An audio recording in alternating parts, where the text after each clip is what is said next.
High, আসসালামু আলাইকুম সবাইকে। আপনাদেরকে জানিয়ে রাখি, পৃথিবীর সকল দেশে সরাসরি বাংলাদেশ মিশন সেবা দিয়ে থাকলেও এক্ষেত্রে শুধুমাত্র মালয়েশিয়ায় অবস্থিত বাংলাদেশ মিশন ব্যতিক্রম।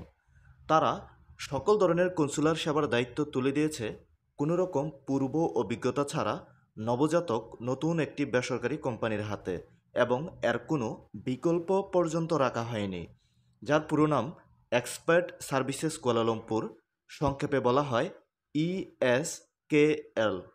তারা যে শুধুমাত্র ই পাসপোর্ট সেবা দিয়ে থাকে বিষয়টি কিন্তু সেরকম না। ই পাসপোর্টের পাশাপাশি এমআরপি পাসপোর্ট সেবা, আইডি কার্ড বা জন্ম নিবন্ধন সংশোধন, মালয়েশিয়াতে আপনার বিয়ে করা বউ বা অবস্থানরত কোনো বিদেশি যদি বাংলাদেশ ভ্রমণ করতে চায়, সেক্ষেত্রেও এখান থেকে ভিসা নিতে হবে। কেবল এখানেই সীমাবদ্ধ নয়, আপনি যদি বাংলাদেশি নাগরিক হয়ে থাকেন, আপনার যদি কোনো রকম পাসপোর্ট না থাকে বা পাসপোর্টের মেয়াদ না থাকে, সেই ক্ষেত্রেও কিন্তু এখান থেকে ট্রাভেল পারমিট নিতে হবে। এখানে যাওয়ার ঠিকানা সহ ট্রাভেল পারমিট সম্পর্কিত আরও বিস্তারিত সব কিছু আমার এই ভিডিওতে ভালোভাবে আলোচনা করা আছে, আপনারা চাইলে দেখে নিতে পারেন। তো এখন প্রশ্ন হচ্ছে, এই কোম্পানি কারা আবিষ্কার করলো, এরা কারা, কোথায় থেকে এলো? এ নিয়ে আসলে হাজারো প্রশ্ন উত্তর আছে। এসব বিষয়ে বিস্তারিত না বলে, এখানে যেহেতু আমাদেরকে বাধ্যতামূলক করা হয়েছে, আসুন সামনে বাড়ি। এখানে যাওয়ার আগে অবশ্যই আপনাকে একটি অ্যাপয়েন্টমেন্ট করে যেতে হবে, না হলে প্রবেশ করতে দিবে না। কিভাবে অনলাইনে বিনামূল্যে অ্যাপয়েন্টমেন্ট নিতে হয় আসুন জেনে নেই। যে কোনো ব্রাউজার থেকে এই ঠিকানায় প্রথমে আপনাকে প্রবেশ করতে হবে। তো এরকম দেখতে পাবেন, কেউ যদি ইংরেজি একটু কম বুঝেন, আপনারা চাইলে এখানে বাংলাদেশের পতাকার উপর ক্লিক করে বাংলা করে দিতে পারেন। তো আমি চাইবো যে একটু ইংরেজিতে করার জন্য এই বিষয়ে নিচের দিকে যাবেন। এখানে হচ্ছে বুক অ্যাপয়েন্টমেন্ট, তারও নিচে যদি যান ট্র্যাক অ্যাপয়েন্টমেন্ট, তারও নিচে আছে ট্র্যাক অ্যাপ্লিকেশনস। তো আসলে অ্যাপ্লিকেশন ট্র্যাক করার জন্য এখনও কোনো ডকুমেন্টস আমরা পাই নাই, অ্যাপয়েন্টমেন্টও নেই অ্যাপয়েন্টমেন্ট ট্র্যাক করার জন্য। তো আমরা প্রথমে এই যে বুক অ্যাপয়েন্টমেন্ট, এইটাতে ক্লিক করা লাগবে। এখানে দেখতে পাচ্ছেন পরিষেবা নির্বাচন করুন। এখানে ক্লিক করলে একটু আগে যা বলছিলাম যে আসলে অনেক ধরনের সেবা থাকে, consular, NID, travel permit, visa, MRP passport, E passport. তো ধরে নিচ্ছি যে আমরা আসলে ই পাসপোর্ট করব, সেজন্য অ্যাপয়েন্টমেন্ট নেব। আরেকটি বিষয় আপনাদেরকে জানিয়ে রাখি, ইএসকেল কিন্তু ইতিমধ্যে ঘোষণা দিয়েছে জানুয়ারি 2025 থেকে কুয়ালালামপুর ছাড়াও পেনাং, ইপু এবং জোরবারু তারা অফিস খুলবে। তো সেই ক্ষেত্রে কিন্তু ওই এলাকার লোকগুলোকে কুয়ালালামপুর আসার প্রয়োজন নেই। যখন অ্যাপয়েন্টমেন্ট নেবেন, হয়তোবা এখানে অফিসের সংখ্যা দেখাবে কুয়ালালামপুর, পেনাং, জোরবারু কোথায় নেবেন। তো প্রথমে হয়তো সিলেক্ট করা লাগতে পারে, আবার সিস্টেম পরিবর্তন হতে পারে, সে বিষয়ে আমি এখনও নিশ্চিত নই, জাস্ট একটু ধারণা দিলাম আর কি আপনাদেরকে। তো আসুন পরবর্তী ধাপগুলো অনুসরণ করি। অভিবাদন, আপনাকে কী নামে ডাকবে? জনাব, জনাবা? আমি জনাব দিয়ে দিলাম। তারপর হচ্ছে নামের প্রথম অংশ। অনেকের একটি নাম থাকে, তো এইটা কিন্তু অবশ্যই পূরণ করা লাগবে। একটি নাম যাদের, তারা কিন্তু এখানে সমস্যাটায় পড়ে যান। নো নেম বা যে কোনো একটা দিয়ে দিবেন, মিয়াটিয়া যে কোনো একটা। নো লাস্ট নেম, সাধারণত এভাবেই দেওয়া লাগে কারো যদি লাস্ট নেম না থাকে। তারপর হচ্ছে পাসপোর্ট নম্বর, অবশ্যই পাসপোর্ট নম্বরটি সঠিকভাবে তুলে দিবেন।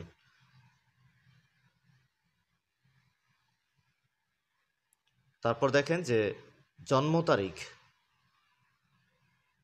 যদি জন্ম সাল পরিবর্তন করতে চান, এখানে জন্ম সালের উপর ক্লিক করলে নিচের দিকে গেলেই সাল কমবে। তারপর মাস পরিবর্তন করতে এভাবে এমন করলেই মাস পরিবর্তন হয়ে যাবে। তারপর সেটে দিয়ে দিবেন। ফোন নম্বর, অবশ্যই মালয়েশিয়ার ফোন নম্বরটি দিয়ে দিবেন, যেটি অ্যাক্টিভ ফোন নম্বর। তো আমি আমার ফোন নম্বর দিয়ে দিলাম। তারপর দিয়ে দিবেন ফোনে লগ ইন থাকা যে ইমেলটি সঠিকভাবে দিয়ে দিবেন। ইমেলও দিয়ে দিলাম। তারপর জরুরি যোগাযোগের নাম, এটা অবশ্যই বাংলাদেশে আপনার কোনো আত্মীয় থাকে, পরিবারের লোকজন থাকে, তাদের নাম্বার দিবেন। আপনার অবর্তমানে যাকে পাওয়া যায় তার নামটি এখানে দিয়ে দিবেন। যার নাম দিয়েছেন তার ফোন নম্বরটি এখানে দিয়ে দিবেন। আমি যেহেতু বোঝানোর জন্য দিচ্ছি, আসলে অতটা জরুরি। আমি আমার মতো দেখাচ্ছি, আপনি সঠিকভাবে সব কিছু দিবেন। যেই ব্যক্তির নাম দিয়েছেন ওই ব্যক্তি আপনার সম্পর্কে কি হয়, এখানে অনেক কিছু পাবেন। তো যেটা হয় এটা আপনি দিয়ে দিবেন না। আপনি যদি অন্য কিছুর জন্য ট্রাভেল পারমিট বা অন্য কিছুর জন্য অ্যাপয়েন্টমেন্ট নেন, আপনার জন্ম তারিখ পর্যন্তই সীমাবদ্ধ। ই পাসপোর্টের জন্য আসলে এত তথ্য দেওয়া লাগছে। তো তারপর দেখেন যে জেলা, পাসপোর্ট অনুযায়ী কোন জেলার আপনি, সেই জেলা সিলেক্ট করে দিবেন। আমি আমারটা করে দিচ্ছি। তারপর থানা বা পুলিশ স্টেশন দিয়ে দিলাম। তারপর হচ্ছে ইউনিয়ন।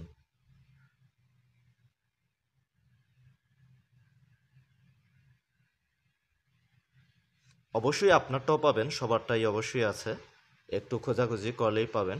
তারপর ডাকঘর। মেন সমস্যাটা হয় এখানে, আসলে আমার ডাকঘর এখানে নাই, দুইটাই অপশন দেখাচ্ছে বাধ্যতামূলক। এখানে আমি চাইলেও মন ইচ্ছা মতো লিখে দিতে পারবো না, যা আছে সেখান থেকেই সিলেক্ট করা লাগবে। আর এত তথ্য নেওয়ার আমার কাছে মনে হয় যে তারা কোনো একটা ফর্ম পূরণ করে নিচ্ছে আর কি, এইভাবে।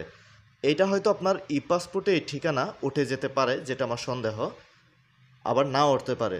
যদি কোনো ভুল এখানে দিয়ে থাকেন বা খুঁজে না পান, ভুলভাবে অ্যাপয়েন্টমেন্ট নেন, যখন আপনি ফর্ম পূরণ করবেন অফিসে গিয়ে তাদেরকে অবশ্যই বলবেন যে এটা আমার ভুল আছে, এটা আমি সঠিক পাইনি। তো ওইখানে আপনি সংশোধন করে নেবেন। তারপর আপনি আপনার ঠিকানা, বাড়ির যে ঠিকানা, রোড নাম্বার, অর্থাৎ আপনি যে বাড়ি যে গ্রামের যে রোড দিয়ে আপনার কাছে যেতে হয়, এখানে আপনি লিখে দিবেন।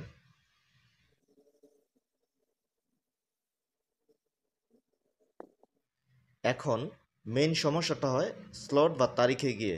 এখন যেহেতু প্রচুর চাপ, সেজন্য কিন্তু তারিখ পাওয়া যায় না। এখন নভেম্বর মাস 21 তারিখ, এই তারিখে কোনো স্লট খালি নেই। যে উপরে দেখেন লাল দেখাচ্ছে।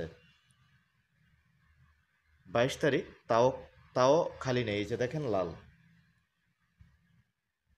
শনি রবি বন্ধ থাকে, 23-24 তারিখ শনি রবি বন্ধ।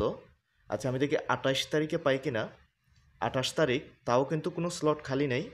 তো এই মাসে যেহেতু খালি নেই, আমি একটু নেক্সট বা পরবর্তী মাসে, এই যে এখানে ক্লিক করতে হবে, পরবর্তী মাসে যাই। ডিসেম্বরের 2 তারিখ, তাও খালি নেই। আপনাদেরকে একটু দেখাই, ধৈর্য ধরে দেখেন। 6 তারিখ, 6 তারিখ আমি খালি পাইছি। তারপর এখানে দেখেন যে টাইমটা আপনি সিলেক্ট করে নেবেন, আপনি কোন টাইমে যেতে ইচ্ছুক।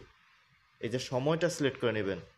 আপনি ধরেন 12 তারিখে না নিয়ে আপনি 20 তারিখে নেবেন, তাও কিন্তু সম্ভব। এই যে 20 তারিখে নিলাম আমি, টাইমটা সিলেক্ট করে দিবেন। অবশ্যই অটোমেটিক আসবে, আসলে ওই ঠিকানা ওই টাইম মতো আপনি নিতে পারেন। তারপর এই যে সব কিছু ঠিকভাবে, আপনি দেখবেন যে সব কিছু ঠিকভাবে পূরণ হয়েছে কিনা।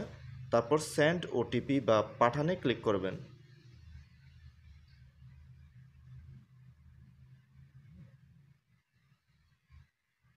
তো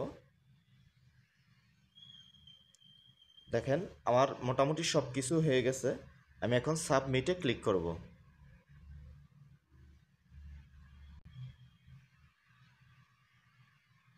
এই যে মোটামুটি সব কিছুই কমপ্লিট। আপনারা চাইলে এখানে প্রিন্টে দিতে পারেন, প্রিন্টে দিয়ে এটা সেভ করে নিতে পারেন।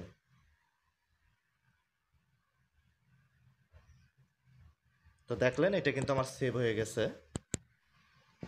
তো যদি কোনো কারণে ওই জায়গায় আমরা মিস্টেক করে ফেলি, এই যে দেখেন এই যে ট্র্যাক অ্যাপ্লিকেশন, আমরা এখানে দিয়ে কিন্তু এই যে দেখেন পাসপোর্ট নম্বর দিয়ে দিচ্ছি। তো যে পাসপোর্ট নম্বর দিছি ওইটা দিয়ে আমি সাবমিটে ক্লিক করছি। এই যে দেখেন সব ডকুমেন্ট কিন্তু দেখাচ্ছে। এই যে প্রিন্ট, চাইলে কিন্তু আমি এখানে প্রিন্ট করে নিতে পারছি।